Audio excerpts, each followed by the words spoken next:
नमस्कार मित्रांनो, अपनी जॉब पक्की या आपल्या चॅनलमध्ये तुमचं मनापासून स्वागत आहे. मित्रांनो, आजच्या स्पर्धेच्या युगात कम्प्युटर अवेअरनेस हा विषय जवळजवळ प्रत्येक स्पर्धा परीक्षेत विचारला जातो. अनेक विद्यार्थ्यांना हा विषय अवघड वाटतो, पण योग्य पद्धतीने अभ्यास केला तर तो खूप सोपा होऊ शकतो. म्हणूनच या चॅनलवर मी कम्प्युटर अवेअरनेस हा विषय अगदी सोप्या भाषेत समजण्यास सोप्या उदाहरणांसह आणि MCQ च्या माध्यमातून शिकवणार आहोत, जेणेकरून तुमची तयारी अधिक मजबूत होईल. मित्रांनो, हा कम्प्युटर अवेअरनेसचा संपूर्ण कोर्स 2026 मध्ये येणाऱ्या सर्व स्पर्धा परीक्षेसाठी उपयुक्त ठरणार आहे. विशेष म्हणजे हा पूर्ण कोर्स आपण फक्त 30 दिवसांमध्ये पूर्ण तयार करणार आहोत. त्यामुळे कमी वेळेत जास्त तयारी करणे तुम्हाला शक्य होईल. जर तुमचं स्वप्न सरकारी नोकरी मिळवायचं असेल तर हा कोर्स तुमच्यासाठी नक्कीच फायदेशीर ठरेल. हा व्हिडिओ विशेषतः महाराष्ट्रातील सर्व स्पर्धा परीक्षेसाठी उपयुक्त ठरेल, जसे की मुंबई उच्च न्यायालय भरती, MPSC, राज्यसेवा आणि कंबाईन, तलाठी भरती, पोलीस भरती, जिल्हा परिषद भरती, आरोग्य विभाग भरती, वन विभाग भरती, नगर परिषद भरती, महानगरपालिका भरती, सरळ सेवा भरती, तसेच केंद्र सरकारच्या परीक्षांसाठी SSC, CGL, CHSL, MTS, banking exam आणि खास करून रेल्वे एक्झामसाठी. म्हणून मित्रांनो, तुमच्या सरकारी नोकरीच्या स्वप्नाला एक पाऊल पुढे नेण्यासाठी आत्ताच चॅनलला सबस्क्राईब करा, व्हिडिओला लाईक करा आणि अशाच महत्त्वाच्या MCQ अभ्यासासाठी आमच्या सोबत जोडलेले राहा. तर मित्रांनो, चला सुरू करूया. प्रकरण पहिले, संगणकाची ओळख. तर त्यामध्ये मित्रांनो, आपण यामध्ये चॅप्टर 1 मध्ये व्याख्या, वैशिष्ट्य, उपयोग, पिढ्या, प्रकार जसे की super frame, main frame, mini frame, micro, analog, digital, hybrid या टॉपिकवर आलेले 25 महत्त्वाचे MCQ मी तुम्हाला घेणार आहोत. यामध्ये 4 ऑप्शन राहणार आहे. त्यामध्ये जे बरोबर आहे ते का बरोबर आहे, जे चुकीचे आहे ते का चुकीचे आहे, हे पण मी सगळ्यांना एक्सप्लेन करून सांगणार आहे. तर मित्रांनो, चला सुरू करूया. पहिला प्रश्न आहे मित्रांनो, संगणकाची व्याख्या कोणती आहे? तर यामध्ये मित्रांनो मी 4 ऑप्शन दिले आहे, A, B, C, D आणि जे ऑप्शन बरोबर आहे त्याचं एक्सप्लेनेशन दिले आहे आणि जे ऑप्शन चुकीचं दिले आहे त्याचं पण एक्सप्लेनेशन दिले आहे. म्हणजेच 25 क्वेश्चन मिळून असे मी 100 क्वेश्चन तयार केलेले आहे. तर मित्रांनो, चला बघूया संगणकाची व्याख्या कोणती आहे? तर याचा आन्सर काय आहे? ऑप्शन बी. काय आहे? माहिती घेणे, त्याला काय करणे? प्रक्रिया करणे, प्रोसेस करणे आणि निकाल देणे. निकाल देणे. ते काय आहे? इलेक्ट्रॉनिक निकाल देणारे काय आहे? यंत्र आहे. जसे की आपण इनपुट देतो, त्यानंतर काय होते? प्रोसेस. प्रोसेस कशामध्ये? CPU मधून होते आणि काय मिळते आपल्याला? आउटपुट मिळते. हीच संगणकाची काय आहे? पूर्ण व्याख्या आहे. तर याचा बरोबर आन्सर काय आहे? बी. तर बघूया ऑप्शन ए काय आहे? फक्त गणना करणारे यंत्र. नाही, हे चुकीचे आहे. फक्त गणना करणारे यंत्र काय आहे? ते नाही आहे. का बरं? कारण ते काय करते? माहिती घेते, प्रक्रिया करते आणि आउटपुट देते. ऑप्शन सी काय आहे? फक्त मजकूर लिहिणारे यंत्र. हे महत्वाचे आहे. फक्त मजकूर लिहिणारे यंत्र काय आहे? हे टाइपरायटर आहे. हा पण प्रश्न येतो. आणि ऑप्शन डी काय आहे? फक्त इंटरनेट वापरणारे यंत्र. चुकीचे. का बरं? कारण हे इंटरनेट हे संगणकाचे एक कार्य आहे. ही त्याची व्याख्या आहे का? नाही. तर चला मित्रांनो, प्रश्न पहिला आपला संपला. तर जाऊया क्वेश्चन नंबर 2 वर. तर आपला क्वेश्चन दुसरा आहे मित्रांनो, संगणकाचे पूर्ण रूप काय आहे? म्हणजेच काय? फुल फॉर्म कशाचे? संगणक म्हणजे काय? कम्प्युटर. कम्प्युटर COMPUTER याचे फुल फॉर्म काय आहे? तर बघूया. करेक्ट आन्सर काय? Option A. C for common, O for operating, M for machine, P for purposely, U for use and T for technical and E for education and R for research. So संगणकाचे कम्प्युटरचे फुल form काय आहे? Common operating machine purposely use for technical and educational research. मित्रांनो, हा महत्वाचा प्रश्न आहे. तर याचे करेक्ट आन्सर काय? Option A. ऑप्शन बी मध्ये काय चुकीचे दिले आहे? त्यांनी काय दिले आहे? ऑप्शन बी मध्ये सी कॉमनली ऑपरेटेड दिले आहे आणि पी चं काय दिलं आहे? पर्टिक्युलरली. तर ते काय आन्सर नाही आहे. पी काय आहे? पर्पजली आहे. ठीक आहे. आणि कॉमन ऑपरेटिंग आहे, नॉट ऑपरेटेड, म्हणून ऑप्शन बी चुकीचं आहे. ऑप्शन सी मध्ये काय देऊन आहे? ट्रेट. टी फॉर ट्रेट देऊन आहे, बट काय आहे? टी फॉर टेक्निकल, म्हणून ऑप्शन सी चुकीचं आहे आणि ऑप्शन डी यापैकी काही नाही. तर करेक्ट आन्सर काय? Option A. तर चला मित्रांनो, क्वेश्चन नंबर 2 वर जाऊया. सॉरी, क्वेश्चन नंबर 3 वर चलूया. संगणकाचे जनक कोण आहेत? हा महत्वाचा प्रश्न आहे. मित्रांनो, हा व्हिडिओ शेवटपर्यंत पहा. तुम्हाला बेसिक पासून तर ॲडव्हान्स पर्यंत सगळे प्रश्न मिळेल. आता काळजी करण्याची गरज नाही. आता मी आलो आहे. मी आलोय तर तुम्ही अधिकारी होणारच. तर यामध्ये ऑप्शन काय आहे? करेक्ट आन्सर काय आहे? ऑप्शन बी चार्ल्स बॅबेज. का बरं? कारण त्यांनी कशाचा शोध लावला? एनालिटिकल इंजिन, आणि तो कधी लावला? 1833. हे महत्वाचं आहे, हे विचारल्या जातात एक्झाम मध्ये. तर संगणकाचे जनक, फादर ऑफ कम्प्युटर कोणास म्हणतात? Charles Babbage. Correct answer option B. तर बघूया चुकीचा answer. Bill Gates. Bill Gates काय आहे? मायक्रोसॉफ्टचे संस्थापक आहे. ते जनक आहे का? नाही. Option C Alan Turing. हे महत्वाचं आहे. याला काय म्हणतात जातात? ॲलन ट्युरिंग काय आहे? फादर ऑफ कम्प्युटर सायन्स मानले जातात. ठीक आहे, ना की ते कम्प्युटरचे. कशाचे? ते फादर ऑफ कम्प्युटर सायन्सचे. हा पण प्रश्न विचारला जातो. Option D Steve jobs. हे काय? ऍपलचे, जे आपण ऍपलचे आयफोन सिरीजचे मोबाईल घेतो, ज्याची ऑपरेटिंग सिस्टीम काय असते? मॅक. हे काय आहे? तर ही संगणकचे जनक आहेत का? नाही. तर चला बघूया क्वेश्चन नंबर 4. जगातील पहिला इलेक्ट्रॉनिक संगणक कोणता होता? तर कोणता होता? ENAC. ENAC ची फुल फॉर्म काय आहे?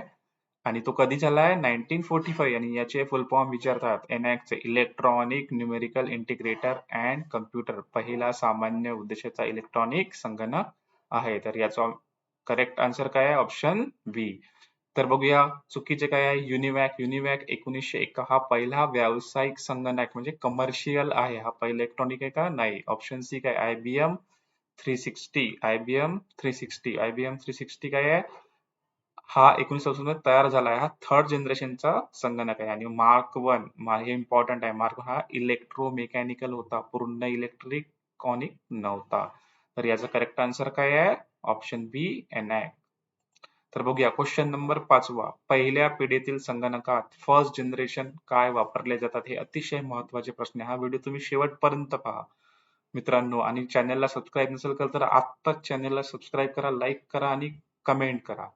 तर याचं करेक्ट आन्सर काय? ऑप्शन बी इंटिग्रेटेड सर्किट नाहीये. ऑप्शन ए ट्रान्झिस्टर नाहीये. ऑप्शन डी मायक्रोप्रोसेसर नाही. तर ऑप्शन काय आहे? Vacuum tubes. Vacuum tubes. आणि कधी काळ काय होता त्याचा? 1940 ते 1956 मध्ये व्हॅक्यूम ट्यूब्स फर्स्ट जनरेशन मध्ये वापरले गेले होते. ठीक आहे, तर ऑप्शन ए काय आहे? चुकीचे आन्सर बघू. ट्रान्झिस्टर. ट्रान्झिस्टर कधी वापरला गेलाय? सेकंड जनरेशन मध्ये. त्याचा काळ 1956 ते 1963 मध्ये. ऑप्शन बी काय देऊ नये? Integrated circuit. हे पण चुकीचे आहे. का बरं? कारण हे थर्ड जनरेशन मध्ये वापरले. आणि ऑप्शन डी मायक्रो प्रोसेसर. हे कधी? फोर्थ जनरेशन मध्ये वापरल्या गेलेलं आहे. तर पहिल्या पिढीत काय गेलंय? Vacuum tubes. चला बघूया क्वेश्चन नंबर 6. दुसऱ्या पिढीच्या संगणकात काय वापरले जात होते? आपण आत्ताच बघितलं होतं. काय वापरले जातात? याचं उत्तर काय असेल? ऑप्शन बी ट्रान्झिस्टर. पिरियड 1956 ते 1963. ठीक आहे, आणि ए व्हॅक्यूम ट्यूब्स कधी? फर्स्ट जनरेशन मध्ये. ऑप्शन सी इंटिग्रेटेड सर्किट्स कधी? थर्ड जनरेशन मध्ये. आणि मायक्रोप्रोसेसर कधी? फोर्थ जनरेशन मध्ये. तर चला बघूया क्वेश्चन नंबर 7. तर यामध्ये काय दिलंय आहे? क्वेश्चन 7. तिसऱ्या पिढीच्या संगणकात थर्ड जनरेशन मध्ये काय वापरले जाते? आपण आत्ताच बघितलं होतं मित्रांनो. तर याचं करेक्ट आन्सर काय आहे? Option C integrated circuit. आणि व्हॅक्यूम ट्यूब्स कशामध्ये? फर्स्ट. ट्रान्झिस्टर कशामध्ये? सेकंड. आणि फोर्थ कशामध्ये? VLSI chips. VLSI चा फुल फॉर्म काय? लक्षात ठेवा मित्रांनो. Very large scale integration. हे याचं काय आहे? फुल फॉर्म आहे. तर मित्रांनो याचं करेक्ट आन्सर काय? Integrate circuit. आणि कधी? Third generation. त्याचा इयर 1964 to 1971. ठीक आहे, तर बघूया क्वेश्चन नंबर. आता कसं क्वेश्चन नंबर 8 वर. चौथ्या पिढीच्या संगणकात काय वापरले जातात? फोर्थ जनरेशन मध्ये मी तुम्हाला आत्ताच सांगितलं. तर काय आहे त्याचा correct answer? Option D micro processor. VLSI याचं फुल फॉर्म लक्षात ठेवायचं. तर व्हॅक्यूम ट्यूब्स कशामध्ये? First generation. ट्रान्झिस्टर कशामध्ये? सेकंड. आणि IC chips integrated circuit chips कधी? थर्ड मध्ये. ठीक आहे, तर बघूया क्वेश्चन नंबर 9. पाचव्या पिढीचे संगणक फिफ्थ जनरेशन कशावर आधारित आहे? हा खूप महत्वाचा प्रश्न आहे मित्रांनो. तर कशामध्ये? Correct answer option B artificial intelligence. Fifth generation AI machine learning आणि नॅचरल लँग्वेज प्रोसेसिंग हे संगणक स्वतः शिकवतात आणि निर्णय घेतात. जसे की आता कोणतं चालू झालंय, लॉन्च झालाय क्लाउडे नावाचं. आधी कोणतं होतं, चॅट जीपीटी, पण आता त्याच्यापेक्षा पण इम्प्रूव्ह व्हर्जन क्लाउडे.ai हे लक्षात ठेवा मित्रांनो. ठीक आहे. तर ट्रान्झिस्टर आहे का चुकीचे बघू. ट्रान्झिस्टर हे सेकंड जनरेशनचे आहे. व्हॅक्यूम ट्यूब फर्स्ट मी सांगितलं आणि मॅग्नेटिक कोर हे काय सेकंड आणि थर्ड जनरेशन मध्ये यूज होते. तर मित्रांनो चालूया क्वेश्चन नंबर 10. सुपर संगणक म्हणजे सुपर कम्प्युटर कशासाठी वापरले, हा खूप महत्वाचा प्रश्न आहे मित्रांनो. याचं करेक्ट आन्सर काय आहे? हवामान अंदाज म्हणजेच वेदर फॉरकास्टिंग, अणुसंशोधन व अवकाश संशोधनासाठी. हे अतिशय जटिल गणना, हवामान, DNA, अणु आणि परम हा भारताचा काय आहे, सुपर संगणक आहे. सुपर कम्प्युटर कोणता आहे भारताचा? परम. तर यासाठी काय उपयोग होता? हवामान अंदाज, अनुसंधान आणि अवकाश संशोधनासाठी. तर मित्रांनो चुकीचे बघूया. ए काय आहे, साधा कार्यालयीन कामासाठी. आपण साधा म्हणजे काय, PC, लॅपटॉप जे आपल्या डेल, लिनो यासाठी वापरतो. सुपर कम्प्युटर काय असते, खूप महाग असते म्हणून. फक्त गेम खेळण्यासाठी काय, गेमिंगसाठी आपण काय गेमिंग PC जे आता क्रिएट झाल्या ते आणि शाळेतील विद्यार्थ्यांसाठी काय आहे, PC आणि टॅबलेट वापरतात, जे आपले महाज्योती प्रोव्हाइड करतात. कोणांना? 10वी 10th पास मुलांना. ठीक आहे तर मित्रांनो, तर चला करूया क्वेश्चन नंबर 11. भारताचा पहिला सुपर संगणकाचे नाव काय आहे? काय आहे, मी आता सांगितलं परम. परम हे आणि हे कोणी क्रिएट केलंय? याचा करेक्ट आन्सर बी परम. आणि कोणी? सीडॅक पुणेने तयार केलं होतं. ठीक आहे. आणि कधी?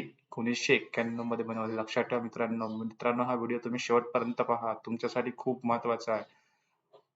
परम सिद्धी हे AI नवनीतम व्हर्जन आहे आणि याच्यामधलं कोणतं? परम सिद्धी AI. AI वर प्रश्न येऊ शकतो मित्रांनो, हा खूप महत्वाचा पॉईंट आहे. परम सिद्धी AI हे कसं आहे, नवीन व्हर्जन आहे. तर बघूया चुकीचे. ENAC काय हा? मी सांगितलं होतं तुम्हाला, पहिला इलेक्ट्रॉनिक संगणक आहे. क्रे काय हा? अमेरिकन सुपर संगणक, हे पण लक्षात ठेवा.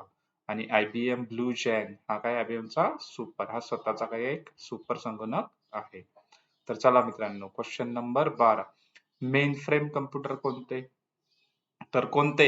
जे करेक्ट आन्सर ऑप्शन बी. बँका, विमा कंपन्या, सरकारी कार्यालय काय करतात, हे यूज करतात. का बरं? कारण एकाच वेळेस हजारो युजर्सना सेवा देतात. जसं एकाच वेळ आपण बँकमध्ये जर पैसे काढतो, रेल्वेमध्ये तिकीट काढतो, त्यामुळे मेन फ्रेम कम्प्युटर कोण वापरतात? बँका, विमा कंपनी, सरकारी कार्यालय. हा महत्वाचा प्रश्न आहे मित्रांनो. तर चुकीचे आन्सर. घरगुती वापरण्यासाठी आपण PC आणि लॅपटॉप, फक्त गेमरसाठी आपण बघितलं आहे, गेमिंग आणि विद्यार्थ्यांसाठी PC, लॅपटॉप आणि टॅबलेट देतात. तर चला मित्रांनो क्वेश्चन नंबर 30.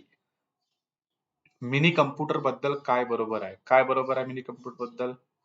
तर याचं करेक्ट आन्सर ऑप्शन बी. तो मेन फ्रेम पेक्षा लहान पण मायक्रो कम्प्युटर पेक्षा मोठा असतो.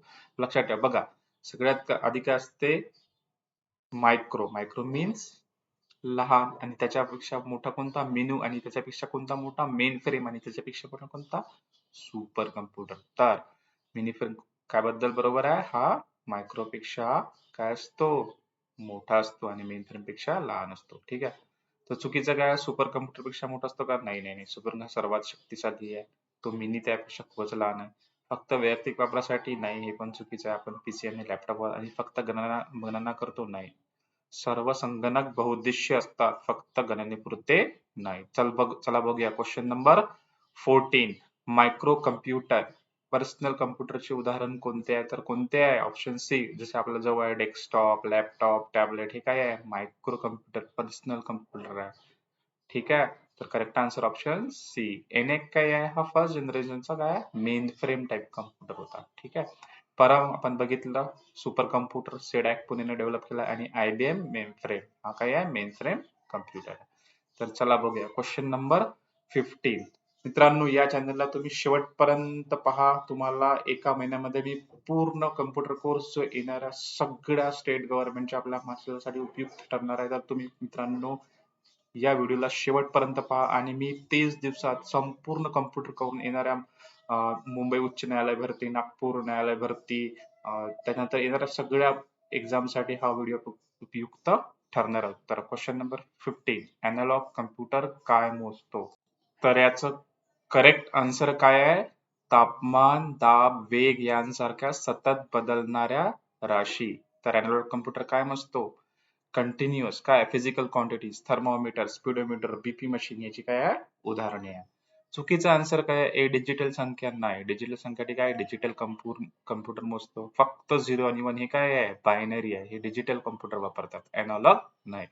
फक्त मजकूर मजकूर पण डिजिटल कम्प्युटरच मोजतो. तर याचा करेक्ट आन्सर काय ऑप्शन बी. तर पाहूया क्वेश्चन नंबर 16.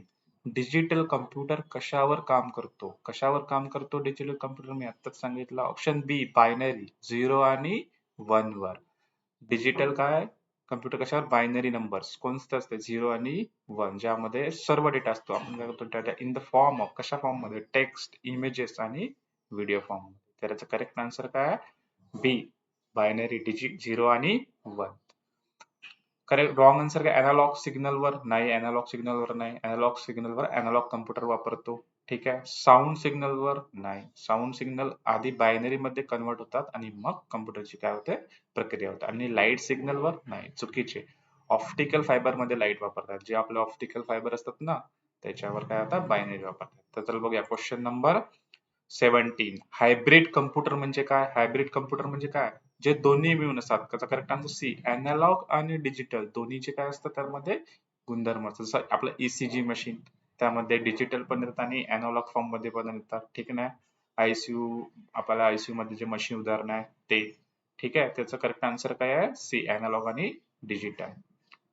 रॉंग काय अॅनालॉग कम्प्युटर मी आताच सांगितलं तुम्हाला. ठीक आहे. अॅनालॉग म्हणजे फक्त अॅनालॉग असते. हा आणि डिजिटल मध्ये काय असते?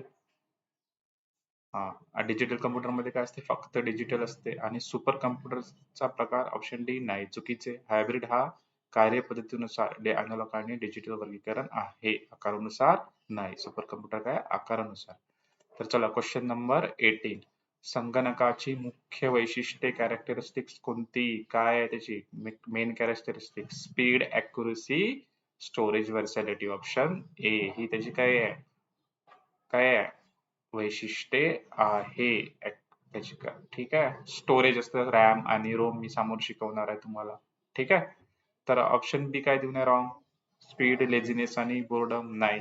ऑप्शन सी फक्त स्पीड हे पण नाही. आणि ऑप्शन डी फक्त स्टोरेज हे पण नाही. तर काय स्पीड, ॲक्युरेट, स्टोरेज आणि वर्सॅटिलिटी. ठीक आहे. तर बघूया क्वेश्चन नंबर 19. संगणकाचा वापर कुठे होतो? कुठे होतो? ऑप्शन सी शिक्षण मध्ये. ठीक आहे. वैद्यकीय, बँकिंग, संरक्षण, मनोरंजन आणि सर्व क्षेत्रांमध्ये होतं. फक्त शाळेत होतं का? ऑप्शन ए नाही चुकीचे. फक्त करायला होतं का? नाही. फक्त मनोरंजनासाठी होतं का? नाही. तर बघूया क्वेश्चन नंबर 20. संगणकाच्या पहिल्या पिढीचा कालावधी कोणता? मी तुम्हाला सांगितलं होतं. पहिल्या पिढी फर्स्ट जनरेशन काय होतात? व्हॅक्युम ट्यूब आणि कालावधी काय 1940 ते 1956 मध्ये होतं. ठीक आहे. आणि त्याच्यामधला काय कम्प्युटर काय ENIAC आणि UNIVAC ही त्याची काय आहे उदाहरणे आहे. ठीक आहे. ऑप्शन ए काय देऊ नये चुकीचं आहे. 1930 ते 1940 नाही नाही नाही. संगणकाचा विकास होतो. ठीक आहे. यामध्ये काय संगणकाचा विकास होतो पण पहिल्या पिढीमध्ये नाहीये. ऑप्शन सी 1956 to 1963 हे पण चुकीचं आहे. हा काय सेकंड जनरेशनचा आहे लक्षात ठेवा. आणि 1964 ते 1971 काय हा थर्ड जनरेशन. यामध्ये आयसी यूज करतात. बरोबर आहे. सेकंड मध्ये ट्रान्झिस्टर. ठीक आहे. तर बघूया क्वेश्चन नंबर 21. अबॅकस म्हणजे काय? अबॅकस म्हणजे काय? तर करेक्ट आन्सर ऑप्शन बी जगातील सर्वात जुना गणना यंत्र. अबॅकस सुमारे 3000 बिफोर चीनमध्ये मनी जे आधी येत होतं मनी बेड्स वापरून गणना. आधुनिक संगणकाचा हा काय आहे पूर्वज आहे. ठीक आहे. ऑप्शन ए चुकीचं. सॉफ्टवेअर आहे का? नाही. एक प्रिंटर आहे का? ऑप्शन सी नाही. प्रिंटर काय आहे? एक आउटपुट डिव्हाइस आहे. पण नेक्स्ट चॅप्टर मध्ये मी शिकवणार तुम्हाला. ऑप्शन डी प्रोग्रामिंग लँग्वेज आहे का? नाही. ठीक आहे. तर ऑप्शन क्वेश्चन नंबर 22. मित्रांनो तुम्ही हा व्हिडिओ शेवटपर्यंत पहा आणि माझ्या चॅनलला सबस्क्राईब करा. मी लगेच पार्ट 2 सेकंड चॅप्टर वर महत्वाचे 25 प्रश्न घेऊन येणार आहे. आणि हे प्रश्न तुम्हाला येणाऱ्या मुंबई उच्च न्यायालय तसेच जिल्हा परिषद तसेच येणाऱ्या तलाठी 2026 मधल्या सगळे याच्यासाठी अतिशय उपयुक्त. तुमचा एक मार्क्स सुद्धा मी कटू देणार नाहीये. ठीक आहे मित्रांनो. तर चला करूया क्वेश्चन नंबर 22. चार्ल्स बॅबेज यांनी कोणते यंत्र तयार केले? तर याचा ऑप्शन काय आहे B difference engine and analytical engine. कधी? 1800 22 मध्ये डिफरन्स इंजिन. ठीक आहे. आणि यांनाच काय म्हणतात, फादर ऑफ कम्प्युटर. ठीक आहे. तर चुकीचा आन्सर काय, ए टेलिफोन नाही. कोणी लावला शोध, अलेक्झांडर ग्राहम बेल यांनी लावला. कधी, 1876 मध्ये. सी टेलिव्हिजन चा शोध कोणी लावला, जॉर्ज लॉगेबेड यांनी 1926 मध्ये. आणि रेडिओचा कोणी लावला, मार्कोनी. ठीक आहे. तर मित्रांनो लक्षात ठेवा. तर चला क्वेश्चन नंबर 23. ऍडा लवलेस या कोण होत्या, तर या कोण होत्या, ऑप्शन ए पहिल्या कम्प्युटर प्रोग्राम. मित्रांनो लक्षात ठेवा, हा प्रश्न येतो, हा सगळ्या एक्झाम मध्ये येतो. तर ह्या कोण, जगातील पहिल्या प्रोग्रामर बॅबेजच्या अॅनालिटिकल साठी अल्गोरिदम यांनी काय केला होता, लिहिला होता. आणि कधी, 1843 मध्ये लिहिला होता. तर याचा करेक्ट आन्सर काय आहे, ए. आणि काय, पहिला कम्प्युटर प्रोग्रामर होता. ऑप्शन बी काय, पहिल्या हार्डवेअर इंजिनियर नाही, ह्या काय होत्या, पहिल्या कम्प्युटर प्रोग्रामर होत्या. एनॅकच्या निर्मात्या होत्या, नाही. एनॅकचा निर्माता कोण होता, जे प्रेस्पर एकॉट आणि जॉन मॉशली यांनी काय बनवला होता, एनॅक. आणि मायक्रोसॉफ्टचा संस्थापिका नाही, मायक्रोसॉफ्ट कोण आहे, Bill Gates and Paul Allen 1975. तर मित्रांनो चला क्वेश्चन नंबर 24. संगणकाच्या तिसऱ्या पिढीचा कालावधी कोणता होता तिसऱ्या पिढीचा, ऑप्शन बी 1956 ते 1963. आणि त्यामध्ये काय यूज करत होतो आपण, ट्रान्झिस्टर. हे आन्सर चुकीचं आहे. ऑप्शन ए 1940, 1956 हे पण आन्सर काय चुकीचा, हा फर्स्ट जनरेशन पडतो. करेक्ट आन्सर काय, ऑप्शन सी 1964 ते 1971. हा काय थर्ड जनरेशन मध्ये काय बघा, IC. ठीक आहे. आणि आताचं कोणतं आहे, फोर्थ जनरेशन मायक्रो प्रोसेसर आणि very large scale integration VLSI use होतं. ठीक आहे. तर चला बघूया आजच्या लेक्चरचा शेवटचा प्रश्न. मित्रांनो तुम्ही चॅनलला सबस्क्राईब नसेल तर जरूर सबस्क्राईब करा. तर क्वेश्चन नंबर 25. कोणती पिढी इंटेलिजन्स AI वापरते, कोणती पिढी, पाचवी पिढी, जे आपण आता यूज करत आहे. काय यूज करतो आपण, AI. Fifth generation AI artificial intelligence. त्यामध्ये कोणती लँग्वेज येतो, machine learning, deep learning, NLP म्हणजे natural language processing, chat GPT, सिरी, अलेक्सा ही उदाहरणे. आता नवीन तुम्हाला येणार आहे क्वेश्चन, clouded.ai. ठीक आहे, याबद्दल येणार आहे तुम्हाला. तर याचा करेक्ट आन्सर काय, डी पाचवी पिढी. आणि ऑप्शन ए पहिली पिढी नाही, फर्स्ट जनरेशन व्हॅक्यूम ट्यूब. दुसरी पिढी ट्रान्झिस्टर. तिसरी पिढी IC. तर मित्रांनो या प्रकारे अभिनंदन. मित्रांनो तुम्ही सर्व प्रश्न 4 ऑप्शन समजून घेतले. मी 25 MCQ पूर्ण केले, ज्यामध्ये 100 ऑप्शन समजावून सांगितले आणि चॅप्टर 1 आज आपला पूर्ण झाला आहे. तर मित्रांनो पुढील क्लास 2 मध्ये मी तुम्हाला टाइप्स ऑफ कम्प्युटर आणि इनपुट आउटपुट डिव्हाइसेसचे क्वेश्चन घेऊन येणार आहे. ते खूप इम्पॉर्टंट राहणार. तर म्हणूनच मित्रांनो तुम्ही माझ्या चॅनेलला सबस्क्राईब करा. चॅनेल नेम आहे आपलं अपनी जॉब पक्की. आणि लाईक करा, त्याबद्दल शेअर करा, बेल आयकॉन दाबा आणि कमेंट करा. तर मित्रांनो धन्यवाद.